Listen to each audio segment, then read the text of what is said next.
na watazamaji wetu. Karibuni sana na endeleza pale ambapo mimi umeniambia niishie. But it was just an introduction, story mingi. Anyway, yeah, it's karibu sana. Of course, we are joined by other people, as I said, amazing and able people. So I give you guys a chance to say hi.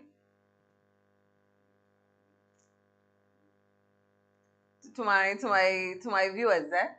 I give you a chance to say hi to the people. Yeah, so hi, my name is Eugene.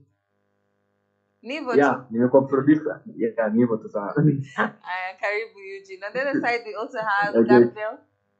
Please say hi to the people.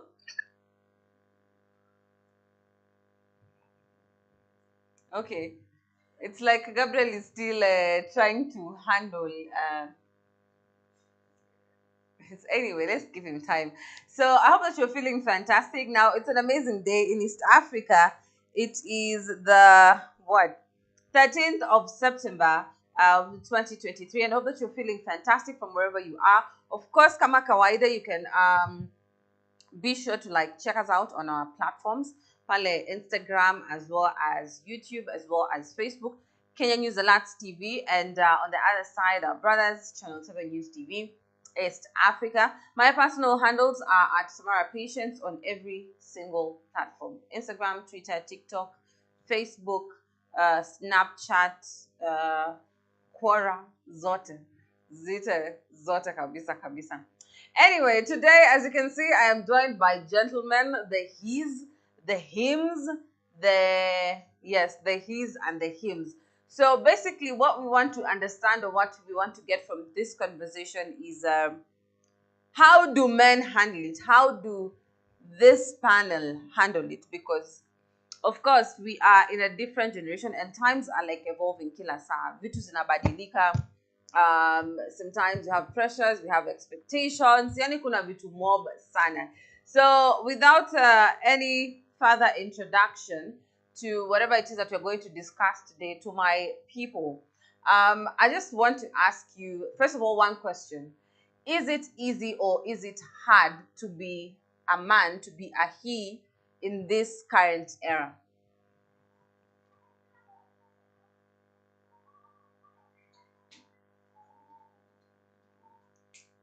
To my man. The hardest thing in the world, in my opinion. Sorry? I'll say it's the hardest thing in the world, in my opinion. Kabisa ile ngumu kabisa. Why? Why though? Can you hear me? Yes, I can. Why would you say it's hard? Okay, why I would say that is because I don't know. Okay, I can say for you as a girl, you can have your own emotions, and then you come, maybe you'll have someone, a shoulder to lean on or something together. But as a man, there's no point whatsoever that a man can come and decide to open up. Reason being, when you open up, you'll be seen as a weakling, as in that toxic masculinity in you will leave just because you decided to open up. Not knowing that, not opening up also drains you emotionally. So, yeah, I'll have to say that we deal with a lot of challenges that most women and most people don't know about. That's why I would say it's the hardest thing in the world. Okay. That is Eugene's take on what being a man is. So I'd like to ask Munashwai, kwako kwa mwanaume rahisi ama ngumu na kwa nini? Kwa upande wangu, kwanza ni udhaifu mkubwa kwa mwanaume au mtoto wa kiume kusimama na kusema kuzaliwa mwanaume ni ngumu. Hiyo ni udhaifu na ni moja kati ya changamoto pia ambazo baadhi ya wanaume wanashindwa kukubaliana nazo. Iko hivi, mwanaume amezaliwa na mateso, kwa maana imeandikwa mwanaume atatafuta kwa jasho na mwanamke atazaa kwa uchungu. Imeandikwa hivyo. Lakini sio maana yake kwamba mwanaume atatafuta kwa jasho, tafsiri yake kwamba kuzaliwa mwanaume ni mateso au ni shida au ni ugumu katika maisha. Hapana, ila ni udhaifu kwa mtoto wa kiume kusema yeye kuzaliwa kiume au kuwa katika scenario ya maisha yeye inapelekea ugumu. Sasa kama hutaki kuwa mwanaume, si useme. Kuna statement moja anakuambia, jamaa moja anakuambia, kama hutaki kuwa mwanaume sasa si useme, watu wakukamie na vitu kama hivyo kiutani. Lakini maana yake ni kwamba ukisha kuwa mtoto wa kiume, jambo la kwanza inatakiwa ukubali. Wewe umeshakuwa mwanaume hivyo, inatakiwa ukubaliane na changamoto na pirika na kila hali itakayokukuta wewe mtoto wa kiume. Lakini tena ukishaanza kuvaa ule kwamba wanaume ni shida, basi tafsiri yake itakuwa wewe utapata shida kwenye kuzihandle hizo changamoto ambazo zinakukuta mwanaume. Kwa hiyo hakuna tatizo, hakuna shida kuwa mwanaume na hakuna shida kwenye kuhandle matatizo ya kiume. Na ndio maana kuna wanaume wengine wanafurahia maisha. Je, hao ni watu gani? Wana jinsia mbili za kiume? Kuna wanaume wawili? Hapana, bali ni wanaume ambao ni wanaume ambao wamekubali kuwa wao ni wanaume na wanapambana sasa kiume kutibu matatizo au majanga ambayo yanawakuta. Shauri wangu na wazo langu ni hilo. Okay. We also have Emmanuel Bosira, who's also joined us. Karibu sana Emmanuel. And if Gabriel is also ready, I'd love to ask the two of you. There's a question I'm asking to all the gentlemen in this conversation. Is it easy or is it hard being a man in this current era? And if it is easy, why? If it is not easy, why? The floor is open. Karibuni sana.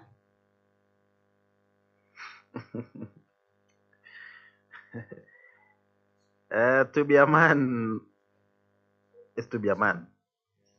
There are no hard times for a man, no easy times for a man.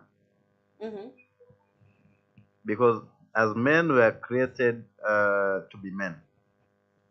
Okay. This means that you must be hard and then work out how things will be. When there are two, under probability, there are two outcomes. It's either you're born a man or you're born, or it's either you're born a male or you're born a female. Yeah. So it's true, from a male, we come to get a man. And it's true, a female, we come to get a woman. Now, it's not all men, all male are men. And it's not all female are women. I'm saying this because you can have someone who is of a male nature but not a man in him. This now calls upon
and hide behind you.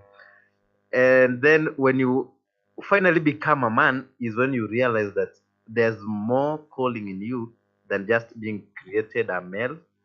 And then you are able to perform your manhood duties. Manhood duties include getting resources, getting a woman when time comes, being able to man your family and those who depend on you, and then in the big picture to portray out your leadership skills. Is the family, the family is the basic unit in any community, and families are ruled by a man, whereby a father is the head of that family. Now it's too many heads of a family that we have a community. And if you now are able to man your family well, and people can that family is well maintained, credit comes to the head of that family, and that's a man. Yeah. Most definitely. Thank you for that. So on the other side, if we could have Gabriel, I don't know if you have any opinion. Are you ready now to speak?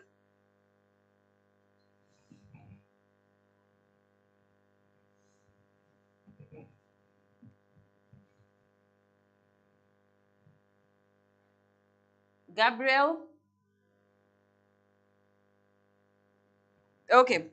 Before Gabriel joins us, of course, Emmanuel has talked about a lot of things that you can be male, but you're not a man, and also you can be a female. You can be female, but you're not a woman, if I'm not wrong. Yeah.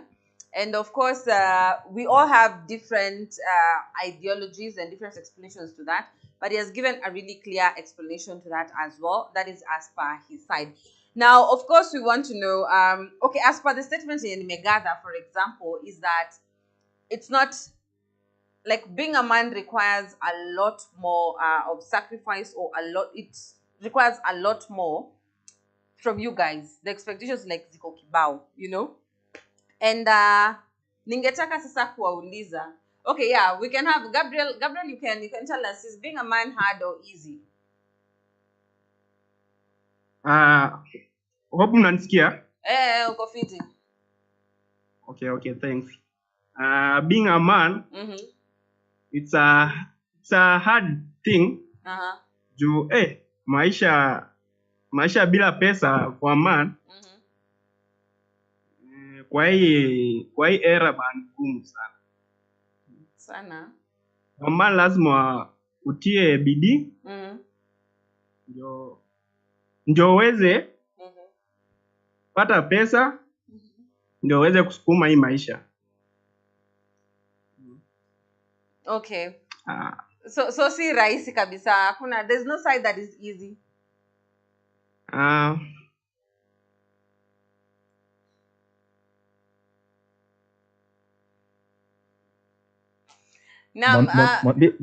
Mwambie unmute ni kitu ana mute. Ni sawa too. We can just continue the conversation because I wanted to ask you guys now a different question. Unaona? Kwa sababu he's mentioned pia kwa mwanaume, like, it requires a lot of you because you have to hustle. Now, what are some of the pressures that you guys go through that you feel wanawake don't really understand?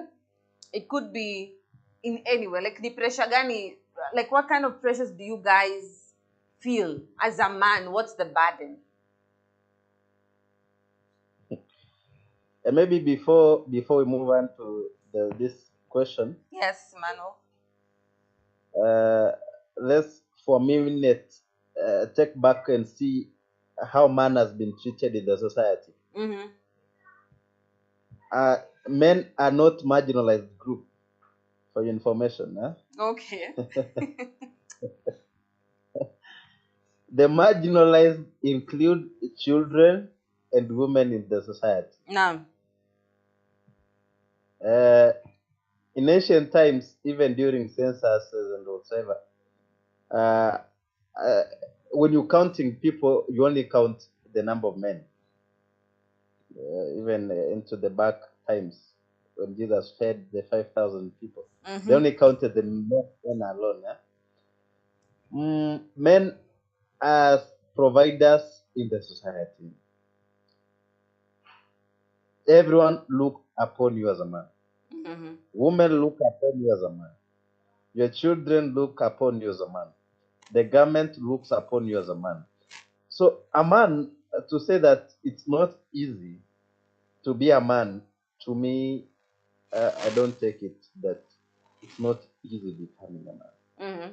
Now, when we take our directions in this conversation that's not easy being a man, then we are losing our society.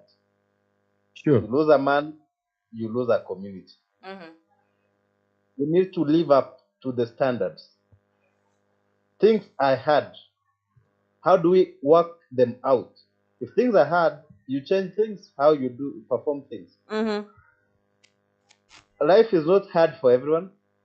There are people who are still enjoying life because we are living in hard economic times. Everyone, the theme of conversation is jobs, business are not working out. But yet still, day in, day out, some men are starting business deals. Some men are buying land. Someone today, as we speak, has bought a new machine to use in day-to-day aspect. So what I want to bring out is we should understand that men, we are not marginalized in society. We are very important. We are very important. We are the ones to shape the society. But now, to answer the first one, maybe to answer your question, now what are the pressures we get as men? Women and children will never understand the pressure we get as men. Okay. You will never understand it. You will never understand. What you'll only try to do, you'll only try to imagine how it is. The big picture here, you'll not understand how we overcome. You know, do you know how it takes for man to make a family happy? I assume a lot. You know, a man can tell you I'm okay, and deep down he's not okay. Yes, they can say they're okay, but they're not okay. And you've heard women say, my man is crying. Hey.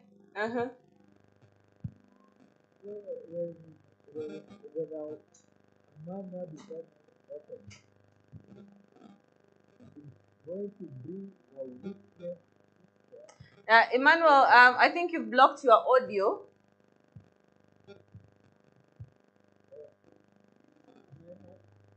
No, your voice is slightly low.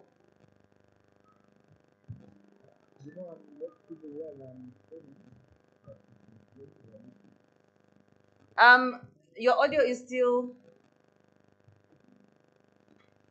Your voice is good, but your audio I think you placed your arm on your phone here, if I'm not wrong. Yeah, maybe that. Yes. Okay, now we can hear you. Now, I was saying that when a man decides to open up and say that being a man is this, you do this and that, now it brings the weakness picture to those who depend on you, to the women and to children. So being a man is a science in itself. It's a science that the female will not understand it for now. In a fact that a man, you can leave your house without any money and come back in the evening with shopping. You just get out of your house. You don't know where to put it. Okay, Emmanuel, can I ask you something? Emmanuel, can I ask you something? Between a man and a woman, who is more likely to leave the house with nothing and come back with a lot of things? Who's more likely? Nikiuliza. My submission is a man. A man. I don't know what submission is. A man. Okay, you know a woman, even si lazima nje, a woman anaweza dipiga simu. Anapiga tu simu na anapata kila kitu. Mwanaume unafaa uende utafutane huko na mjengo and all that, lazima uende hustle to the fullest so that you can get that thing. So you tell me that it's easier for a woman, for a man to get nini than a lady. Hapo imetangana. Tamara, kwa kuongeza kidogo hapo. One second before Emmanuel continues. Yes, Muna. Yeah, unaona alichokisema Emmanuel ndicho ambacho kuna baadhi ya vitu nilivizungumza mwanzo. Ya kwamba kwanza kabisa hii mada au hii huwezi kuiweka kwa wanaume shupavu na wakakuelewa hii kitu, kwa sababu wengi watakuwa kwenye utata. Pointi ni kwamba kuzaliwa mwanaume ni kuzaliwa mwanaume. Usije ukasema imekuwaje amezaliwa mwanaume na inakuwaje ngumu na inakuwaje si rahisi. Imekuwa mada na ndio maana tunadiscuss, lakini ni mada ambayo sio ya kudiskasiwa na wanaume. Yaani sisi wanaume hatuwezi tukasema kuzaliwa sisi wanaume ni kazi. Umeelewa point? Mbona? Hii point inaelekea kwa sababu umeshakuwa mwanaume tayari. Wewe tayari ni mwanaume. Ukishaanza kusema kuna majukumu, kuna kazi nzito. Manake ulitaka uzaliwe mwanamke? Hapana. Kwa hiyo point inayokuja ni kwamba utagundua maisha yamekuwa magumu, lakini kuna watu kama alivyosema Emmanuel, watu wanaenjoy maisha. Na ni wanaume na wanaenjoy maisha. Wewe kwa nini huenjoy maisha? Manake kuna something wrong kwa upande wako. Either haujishughulishi au kuna namna changamoto unazipitia, lakini hizi changamoto haitakiwi kuzikimbia na haitakiwi kuzipublish kama mwanaume anapitia changamoto hizi. Mwanaume utaonyesha weakness, yani utakuwa weak kwenye kuzitangaza hizi changamoto, wakati ndio changamoto ambazo zinatakiwa kuzikimbia. Raha ya mwanaume wenyewe wanakuambia, raha ya mwanaume ni matatizo. Yani raha ya mwanaume ni raha ya mwanaume ni kukabiliana na haya matatizo. Sio mwanaume unakuwa lele mama. Hawa watoto wa kike ambao Eugene anawasema kwamba wanapiga simu, vitu vinakuja ndani kutoka kwa wanaume. Yaani niamini mimi ninachokwambia. Inawezekana Emmanuel yupo kwenye michakato, ametoka nyumbani kuna 0 lakini anarudi na 10 jioni. Wakati huo sio vema kusema hivi, lakini ikiwezekana kuna binti fulani anapiga simu anasema nahitaji kitu fulani kiletwe. Anahitaji kwa nani? Basi utakuta anahitaji kwa mwanaume. Kwa hiyo wanaume ndio wenye majukumu. Na wanaume sisi tunafurahia kuona majukumu kupitia hizi changamoto, na tutawin na tunawin. Kwa hiyo maisha yako na scenarios tofauti, lakini raha ipo vipi? Raha ipo kwenye kuhangaika na kuyahangaikia. Na ndio maana mwanaume kaumbwa kwa mateso, mwanamke ameumbwa kwenye mahangaiko, mwanamke ameumbwa kwenye shida kwenye kuzaa. Ila sisi tumeumbwa kwenye haya mahangaiko na ndio tayari tuna huo wajibu wa kupambana nayo. Naona facial expressions za Eugene zinasema baby boy treatment lazima. Eugene, the floor is yours. Yeah, okay, mimi nasema as if you listen to what Mona is saying, that will clearly show to you why a lot of men are dealing with depression and suicide means zile unaget. Because ukiona venye anasema anataka that toxic masculinity lazima ibaki na mwanaume, unaget. But all the same, we have to know that kila mtu anakonga na time yake yenye kuanga ametulia pia. As in there's a time that we also tuko na emotions pia. Much as you're a man, uko na emotions as a human, unaget. So when we look at that human point of view, tuache na ile part ya the feminine and the masculine point of view. Ukiangalia ile part ya human, this is a human. A human has to go a certain phases. So hizi niambia ati as a man, ati lazima hizo my emotions zote unazifunga ati wewe ni mwanaume, haufai kucomplain ama nini. Yeah, okay, that's what society tells us we should not complain. But deep down, I think at something unaweza iona deep down, you can see why a lot of men do struggle with coming to open up about some things. Umeona venye Muna na Emmanuel wanaongea that as a man you have to be numb to all types of naelewa. Yeah. Emmanuel, do you feel that as a man you have to be numb to emotions, ama it's okay for you to show your emotions as a man? True, but you see, a man, you should be a master of circumstances. A master of circumstances that you don't allow the circumstances to master you. In other words, as a man, you are able to master the circumstances. An idle man is a dangerous man to a society. You think people are telling us that mental health, who does not have mental health issues? Everyone has. And we have positive stress and we have negative stress. The positive stress is that one that you want to improve your life as a man. You are training, you are working out. That is a positive stress. And that one, and by the way, the best medicine for any mental sickness. Are you depressed?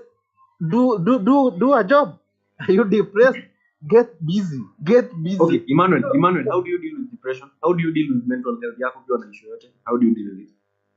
You know, before you get to a point of depression, you must start from stress. It is prolonged stress that gives you depression. So how do you deal with stress?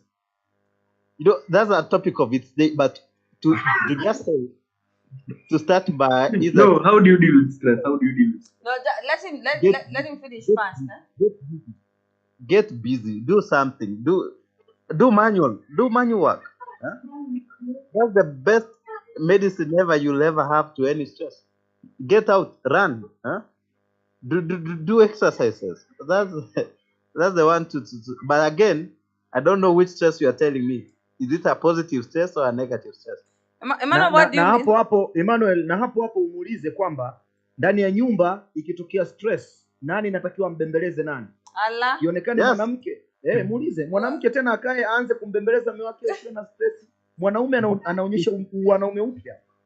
Mwanaume ndio kupambane na stress, mwanamke atulie pale aone mambo ya kusolve. Na ndio maana kuna Cheki, ona. Tukitumia Biblia, sijui kama venye Adam na Eve. Adam when Eve was being created, what was the main purpose of Eve?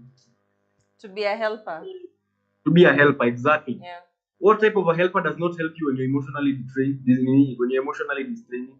Hatujasema kwamba Okay, you guys are getting off topic. Mna get off topic. Before Tamara minute. A friend is telling us that Eve was a helper, but again, this helper can be the cause of that stress. Anyway, Gabriel, are you still with us? Yes. Hebu tuambie wewe unadiligi aje na stress kama mwanaume? Kwanza nimesikia kitu ya Muna ameongea ati furaha ya mwanaume ni kupata matatizo kutoka kwa mwanamke. Hiyo kitu sijakubaliana. Sijasema hivyo. Nimesema furaha ya mwanaume kusolve matatizo ambayo mtoto wako anakulilia, baba, nina shida na sketi ya shule. Wewe una solve. Ile ndio furaha yako. Furaha ya mwanaume kusolve matatizo ya mke wake, kwamba mume wangu nina shida na fedha, nataka nikanunue wanja, nikanunue makeup. Raha ya mwanaume kusolve ile shida. Sio raha ya mwanaume kusema mume wangu nina shida na makeup na wewe unasema mke wangu mimi nina shida na hela kununua suruali. What's that? Yaani wewe tena unataka kulia kwa mke wako, au mke wangu mimi sina, unalia kabisa, unalegea mimi sina. Ndio maana Emmanuel alizungumza kauli moja, msikilizeni Emmanuel. Emmanuel alisema sio kila mwanaume ni mwanaume. Au sio? Kwa maana yake ni kwamba kuna wanaume wengine wanatutoa sasa uume wetu. Wanatutoa ile kuitwa wanaume. Wana act ukike kwenye society. Mwanaume unamkuta ana act kike. Hao ndio wanaume ambao tunawapigia vita na tunakataa. Sasa tukija na topic kama hizi za kusema kuna shida kwa wanaume, ndio tutakuwa tunazidi kuwapa wale nguvu. Wataanza kujilegeza sasa, wao watu wa aina gani? Point yangu ni kwamba nisikilize kidogo, samani Tamara. Point yangu ni kwamba mwanaume inatakiwa uwakti wanaume. Mwanaume inatakiwa uwakti wewe ndio kidume kwenye society, sio kibabe. Sio kwa maana uwe mbabe, sio kwa maana uonyeshe nguvu. Hapana, uwakti wanaume, kwa sababu ushakuwa mwanaume, inatakiwa utembee kwenye zile njia za kiume. Shida iko nyumbani, wewe inatakiwa usolve. Mtoto wako analia hivi, inatakiwa usolve. Mama mtu analia hivi, inatakiwa umsovie vitu. Maana hiyo ndio furaha pia mwanaume ambaye anatimiza majukumu. Sasa ikitokea tena mke wako analia kwamba mimi nataka nikanunue waru na mafuta hakuna hela, wewe tena unasema mume wangu, mke wangu mimi sasa mimi pia hela sina. Unasemaje? Mwambie mke wangu mimi nitarudi na hizo waru na mafuta. Kaa hapa ndani ya nyumba subiri. Wewe unaenda kwenye mapambano. Huo ndio wanaume. Tukuelewa Muna tu, but Gabriel, now I hope you understand. So now you can give us your take. Sasa uwanja ni wako.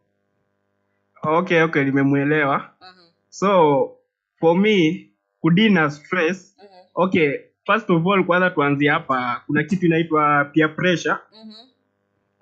Unajua msichana akiona, msichana akisikia best yake best friend a girl amenunuliwa kitu kama hii, sasa msichana pia anaona, anakuja anaambia boy wake, for example mimi anakuja kuniambia umeona best yangu amenunulia hiki, pia mimi nadai ununue. Sasa unaona hiyo inapea boy child pressure nyingine yenye si nzuri. Sasa unajipata kwa stress nyingine nyewezi deal nayo. Sasa kitu yekaa hiyo ku avoid, unaacha na vitu zingine zenye wengine wanafanya, for example a relationship. Utakani kama mtu kwa boy child kama wewe mwenye unajiona ujiwezi, unajiona uwezana hivi vitu, unatoka. Hata unabaki tu ukitoka unabaki tu, yani unadili na vitu zenye is for basic. Unaona? Things that are basic inaweza kusaidia wewe peke yako. Unaona? Hiyo ni yangu. That's how I deal my stress. Okay. Now, what I've garnered from this conversation so far is that the square root of stress in men's life is women. Am I wrong or am I right? Yes? Wanja wazi. Nasema from the conversation that we just had, from your contributions, what I've picked from it is that kwa wengi wenu square root ya mashida za wanaume ni wanawake. Am I wrong? Am I right? You are right. Yeah. Unajua, let me tell you, you might be right and wrong at the same time. Elaborate. There are many, but we can say women take a high percentage. Monashwai, what are your sentiments on this? Waona vipi? Sisi ndio wanawake na Sentence ya Kiswahili, Waswahili wanasema bora ukosee kujenga nyumba, utaibomoa utaanza upya, kuliko kukosea kuoa. Tafsiri ya Waswahili hawa hawakumaanisha vibaya, walimaanisha vile vile kwamba msaada mkubwa kwa mwanamke na kwa mwanaume unatoka kwa mwanamke. Sasa huyu mwanamke akiwa against na mwanaume wake, akiwa hafati zile rules ambazo mwanaume wake anatamani ziendelee, akiwa hafati zile sheria na namna ambavyo mwanaume ametamani maisha yao, lifestyle ya mwanaume wake anatamani yawepo, manake atakuwa anamkosea moja kwa moja. Hii itapelekea moja kwa moja mwanamke anamkosea mwanaume na mwisho siku anamsababishia matatizo. Kwa hiyo my beautiful dada Tamara, point yangu hapa inakuja kwamba mwanamke anaweza akawa ni chanzo kikubwa sana cha kusolve problems kwenye familia au kwa mwanaume wake, lakini mwanamke huyo huyo anaweza akawa ni mkosefu kwa kusababisha matatizo kwenye familia au kwa mwanaume wake. Kwa hiyo inacheza hapo, inategemea na namna gani umechagua. Wenyewe wanakuambia kama utapanda kihogo, sasa ukatafute ji mwanamke lenye tabia mbaya huko, utegemea litabadilika, basi hili mwanamke haliwezi kubadilika kamwe. We get tunaona mpaka Emmanuel na Furaha kinod, but before you get back to you Emmanuel, hapo kidogo nimekumbuka hoja fulani ya kwamba wanawake ni wazuri sana wanapokuwa treasurers, na kwamba if you are a man and you want your family to progress, get the right person to direct you, you become someone good. But ukiwa mtu mbaya, ukipata mtu mbaya tena unaharibika zaidi. Yeah. Na to Gabriel, if you're still with us, ulisema kwa fujo sana that yes, women are a problem. If you're still with us, could you please justify your statement? Yes. Nasema hivi nilipouliza if women are the biggest contributors kwa hizi shida zenye madem na wanaume wanapitia huku nje, ulisema yes na fujo sana. So I want to know why. Okay. Yes. Mbona? Okay, acha niongee tuone kama itakuwa. Okay, huwa nasikia for example, ukiwa we mwanaume uko na pesa, unafanya kazi mzuri, uko na pesa mzuri, na hujui kuziweka, unatumia vibaya, unakuwa advised wewe mwanamke, ukiwa mwanamke utatumia hizo pesa vizuri, juu most time utakuwa pesa zako utakuwa unatumia za nyumba. They should be treasurers actually. And now depending with your salary and your earnings, and now you tell them, I make this money per month, so it will help you to avoid pressure. Hold up, Emmanuel. You should know. You should have others that you kept aside. If you are employed, you have other sources of money. You know, we should never have one source of making money. Okay. But that main one, she should know it. That's why in an emergency, she should not know that you don't have money. If an emergency comes, she should not know that you don't have money. But in that emergency,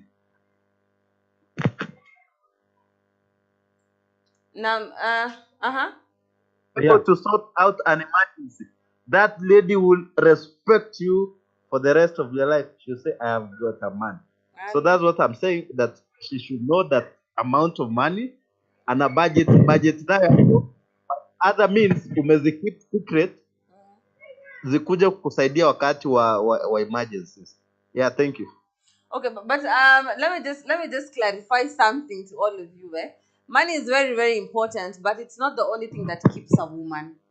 I just because nimesikia even from our conversation, I think what it takes to be a man, according to you guys, is being financially stable or being able to cater for the needs of, for example, like a woman or a family. But it's not only financial that first of all keeps a woman. I can tell you guys for free, though money is important. When nimesema lazima bibi pia atunzwe na apewe yake. For the girlfriend, I don't know about that. But because of time, guys, we need to be winding up. Now, this conversation is very long, but of course, we'll also have a second session to deal with what it takes to be a man. But just as we finish up, or as we wind up, I'm going to leave the floor open to each and everyone. And you can tell us, or you can talk to your fellow men, like, dear man, tell something to your fellow man out here in terms of how to survive the streets, how to survive life, what it takes to be a man out here, and what is required of you to be a man to survive huko. So we can start with Muna Shua. You've been so silent. No, nilikuwa nawasikiliza wenzangu, sikuwa silent. Nilikuwa napenda kuchangia mada zao, lakini kwa sababu ya muda pia basi ngoja niende direct tu kwa sababu ya muda.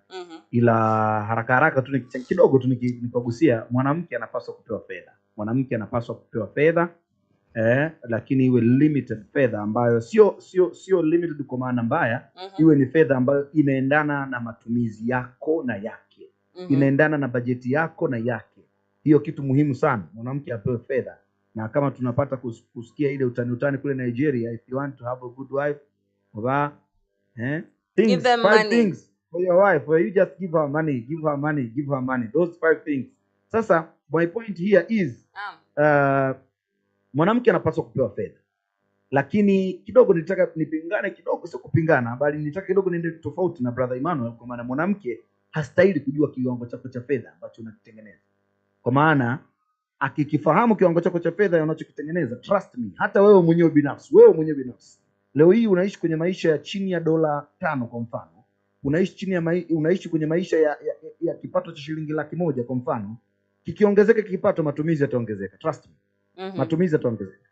Lakini what you have to do kwa mpenzi wako, kwa mtu wako, tafadhali tengenezeni budget, tengenezeni matumizi ambayo yanakimu kiwango ambacho wewe unatamani kikimiwe, ya kwamba bwana kiwango tutatumia fedha lakini isizidi 100,000 kwa sababu mimi hapa siwezi kupanda, hapa siwezi kuvuka. Wakati huo wewe unatengeneza fedha, inaanza kana ikavuka pale, kwa sababu lengo wewe ndio utakayeangaliwa baada ya emergencies kutokea. Mnatumia kwa siku 200,000, lakini itakapotokea kuna emergency ya 300,000, trust me, atakayeangaliwa ni wewe mwanaume. Atakayeangaliwa kwenye magonjwa ni wewe, atakayeangaliwa kwenye umeme, kwenye gas, kwenye nini, kwenye pango ya nyumba, halikadhalika vitu vyote hivi. Hata mkeo mwenyewe akihitaji extra things, atakaye kuangalia ni wewe. Kwa hiyo isiwe inafahamika kwamba wewe kiwango. Mimi ushauri wangu ni huu, sio kama ni sheria. Ushauri wangu isifahamike kabisa. Yaani ni acha kabisa. Umfahamishe mke wangu mimi napata 300,000 kwa mwezi. Alafu anaona kwa mwezi wewe unampa 50,000. Hii 250,000 yote inaenda wapi? Ataanza kujiuliza maswali, mwisho ataanza kukutengenezea mitihani kwamba uko nje kuna mtu, uko nje kuna nani. End of the day ndo hapo haya depression sijui maneno yanakuja huko. Acheni hizo vitu. Ushauri wangu straight kwa wanaume. Wanaume kwanza, tumezaliwa wanaume. Ukizaliwa mwanaume lazima ujue nimezaliwa mwanaume, sio tena ile jinsia nyingine. Manake sasa mwanaume ndio usimame kiume. Yaani wewe ndio usimame kiume. Tafsiri yake ya kusimama kiume ni kwamba sio uwe mbabe, sio uwe sijui mtu mkiritimba, sio uwe mkoroni, no. Tafsiri yake ni kwamba wewe ndio kichwa cha familia, wewe ndio kichwa cha ukoo. Manake wewe inawezekana kwenye maamuzi yatakayotolewa na wazee 5, wewe unaweza kaomba ushauri kwamba bwana tufanyeje. Ushaelewa sijui. Mwanaume ni mwanaume. Mwanaume unapaswa kuhangaika kuitunza familia, kujitunza mwenyewe, kutunza familia na kutunza ukoo wako na watu wanaokuzunguka. Ikiwezekana uwasaidie kweli kweli. Kwa hiyo mwanaume, umekuwa mwanaume, active wanaume. Mwanaume ukisema nina shida, nina matatizo. Kuna kauli moja ndugu yangu mmoja, msemaji mmoja amepita hapa amesema, sio nzuri sana kurudia, lakini amesema mtoto wa kiume wakati mwingine inatakiwa ujue, unajua utajiwezaje mwenyewe. Wanawake hao wanatufanya mpaka tusijiweze. Sasa mtoto wa kiume tena utangaze hujiwezi na kwa shida. Yuko mbaya, maana mtoto wa kiume ndio ujiweze. Ukisema tena hujiwezi mtoto wa kiume unatushangaza. Hujiwezi vipi sasa? Unataka msaada akupe nani? Basi atakupa mwanaume mwenzako, which is bad. Kwa hiyo wanaume tujikaze, wanaume tujitutumue, wanaume tufanye kweli kweli kitu ambacho kinawezekana kusolve, basi kisolviwe. hakuna kisichowezekana kusolviwa. Kwa vile ambavyo vinatokea ugumu, maanake vitafunguka tu endapo tutaweka juhudi. Kwa hiyo hakuna gumu hapa kwenye kulisolve.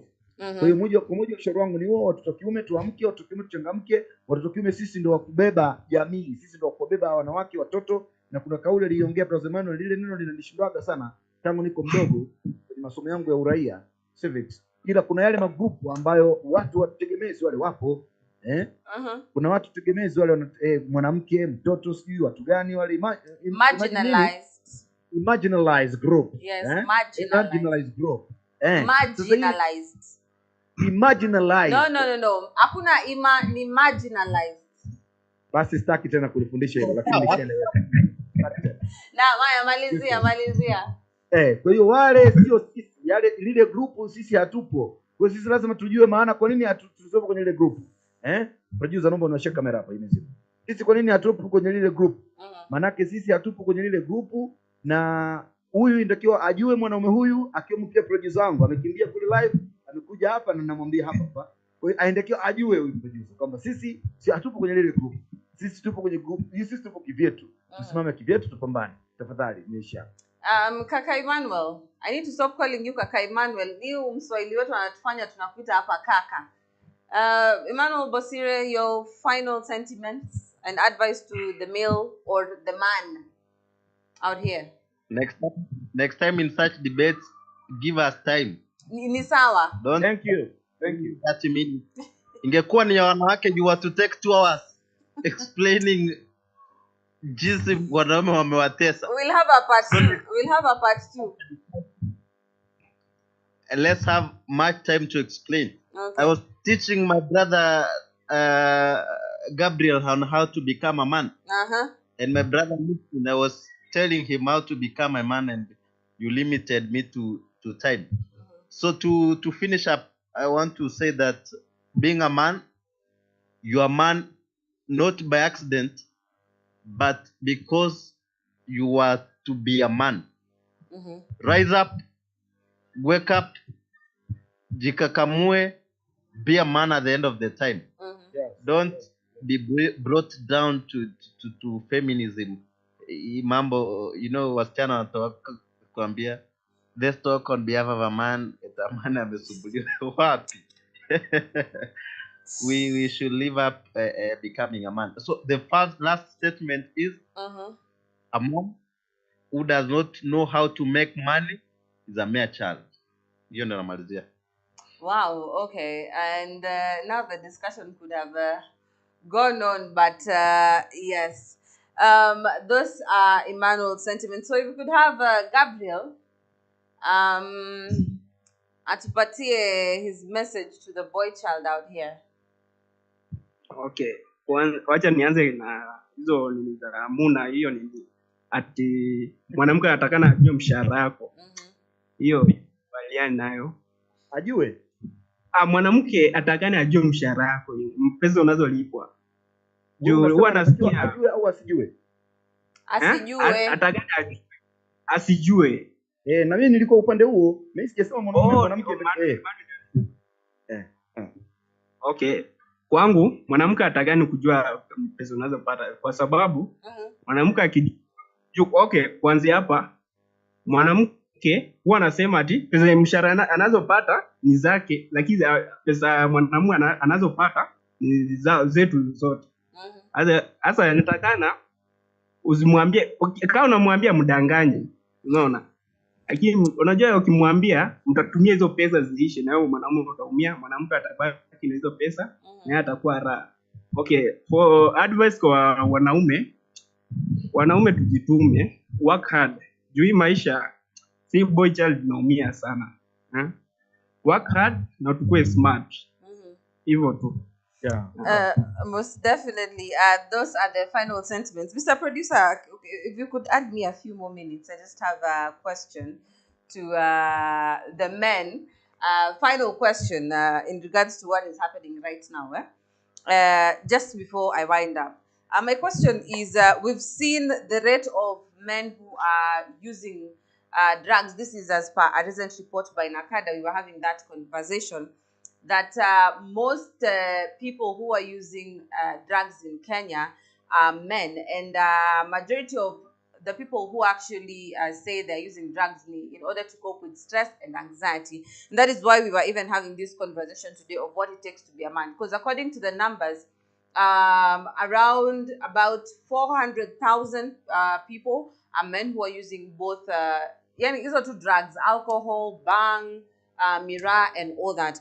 What would you guys say is the leading contributor to that? Kwani numbers ziko high na zitashukaje? Just quickly tu kabla producer anifukuze studio sasa. One, men do difficult jobs. Men do more jobs that require energy. Someone can drive a vehicle from Mombasa to Rwanda. A normal man lazima atatumia drugs which will keep him awake. So it's by keeping him awake, ametumia drugs. For that scenario, I don't see kama drug itakuwa na effect kwake, but with time now, akishakuwa that he cannot work without that drug, litamsumbua. Men do difficult jobs. Watu winua mizigo, mjengo, all over. So 90% of reasons to why men use drugs is that mbona unatumia drugs? Can you hear me, Gabriel? Muna, can you hear me? Mbona unatumia drugs? To the extent wanaume wengi wanaonekana na hii kitu, lakini pia ikumbukwe na ionekane kwamba hii dunia alianza kuumbwa ni mwanaume na mwanamke akafuata. Sio kwa ubaya nazungumza hivi, kwa maana ya kwamba shughuli nyingi ambazo mwanaume atazifanya ndizo shughuli nyingi ambazo zinafanyika mwanaume anaongoza kwenye kuzifanya, nyingi, karibu zote, trust me, karibu zote. Shughuli chache sana wanawake ndio wanaweza kalead, lakini watakazozilid basi zile ambazo zinawahusu wao maybe moja kwa moja. Lakini zile ambazo zinaweza zikafanyika na wote, ukitazama kwenye masuala ya mpira, sisemi kwa ubaya, lakini atakayeongoza numbers kubwa ni mwanaume, wanawake wanakuwa wanafuata pale. Muziki hali kadhalika wanawake wanafuata pale. Yaani sio kwa ubaya, lakini ninachokimaanisha ni kwamba hata hii sasa inaonekana matumizi ya madawa nini, wanaume ndio wanakuwa high, wanawake wanakuwa chini pale. Kwa hiyo sisi ndio ambao wanawake wengi, wanawake wanafuata mifano mingi kutoka kwa wanaume. Wanawake wanachukua vitu, wanachukua mifano kutoka kwa wanaume. Kwa hiyo mwalimu sahihi wa hii jamii ni mwanaume. Mwanaume ni mwalimu sahihi, au ni mwalimu wa mwanamke. Kwa hiyo mwanaume ukiwa vizuri hata kwenye nyumba, basi mwanamke wako atafuata ile misingi katika nyumba, hata ikiwa namna gani. Kwa hiyo ni kuna namna ambavyo wanaume wanajaribu kupotea kabisa kwenye jamii, wanatumia hivi vitu na inapelekea pia effect kubwa, kwa sababu hata wanawake wanatamani kujaribu pia, kuonja pia. Kwa hiyo langu la moyoni na langu la kusema na langu la kumalizia ni kwamba wanaume inatakiwa tuwe serious sana kwenye mambo yetu ya mapambano, wakati huo tuwe serious sana na kuvikwepa vile vitu ambavyo vina effect mbaya katika jamii yetu, kwa sababu sisi tukifanya, manake mwanamke ataviiga na pia watoto wetu wataiga, awe mwanamke au mwanaume wataviiga. Kwa hiyo inakuwa ni hivi. Kwa hiyo Tamara, yale aliyosema brother Emmanuel yana msingi mkubwa sana, kwa maana wanaume wanapitia changamoto kubwa za kazi to the extent inawapelekea namna hiyo ya kufanya matumizi ya hivyo vitu ambavyo vinapelekea shida. Naam, Gabriel, tumalizie. Okay, kwanza mimi, for me I don't use drugs. Okay, kwa najua wanatumia drugs, ndio wanapitia. Okay, kitu nafanya mwanaume anatumia drugs, si wanaume, all people wanatumia drugs. Ni kuwa kitu ya kwanza ni kuwa idle. Ya pili ni ya tatu ni hardship ya economy. So kwa idle mwanaume anakaa mbona nakatalia kwa mwanaume? Mtu anakaa hivi anakuwa idle, anasema acha niende jaribu kufanya hiki kitu. Unajua hiki kitu kijafanya mara ya kwanza, ya pili unakuwa addicted, huwezi toka kutumia. Hardship, unajua hardship ya economy, maisha kuwa ngumu, stress inakuja. Stress ikikuja inabidi utumie madawa ndio stress iishe. Pia pressure ina depend na watu wenye wanatembea na wase marafiki wanatembea nao. Kama unatumia drug wanajua na kuforce ama nini, pia unaingia unaanza kutumia drugs. Yeah. Mm-hmm. Hiyo ndio reason why many people wameingia kwa drugs. Mm-hmm. So most definitely, we can say that keeping the right company, pia ni muhimu, the people you associate with, and there's also something that Emmanuel had said earlier on, watu wakamwingilia, which now makes sense, that you have to keep yourself busy. Now, this is generally for everyone. So, of course, we're going to be having this same group and even more, even you, to join us as we continue this conversation on what it takes to be a man in this society, of course, all rounded, from school to life itself to relationships to the workplace. Kuna vitu mingi sana that we are going to have a look at, most definitely. But we want to thank you so much to our viewers for joining this conversation. Thank you for being part of it. Thank you for sharing the live as well. And most definitely, we are going to be seeing you more often. Yes, again and again and again. Na kwa wanaume huko nje itabidi mmejikakamua. Amesema you have to kakamua yourselves, because as much as we are trying to be all inclusive for men out here, it takes a lot to be a man. That is from the panel that we had today. So as we wind up, ensure that hujatoka kabla you become a permanent family member of the KNA family. That's the KN News Alerts TV, as well as the Channel 7 News TV East Africa. You can follow them on Facebook as well as on YouTube. Same to here, KN News Alerts TV. My name has been Tamara Patience, or still is Tamara Patience, and I'm gonna see you. Stay safe. Love, peace, and unity. And to my panel, thank you so much for gracing us today. And most definitely, we'll be seeing you again and again and again. Adios.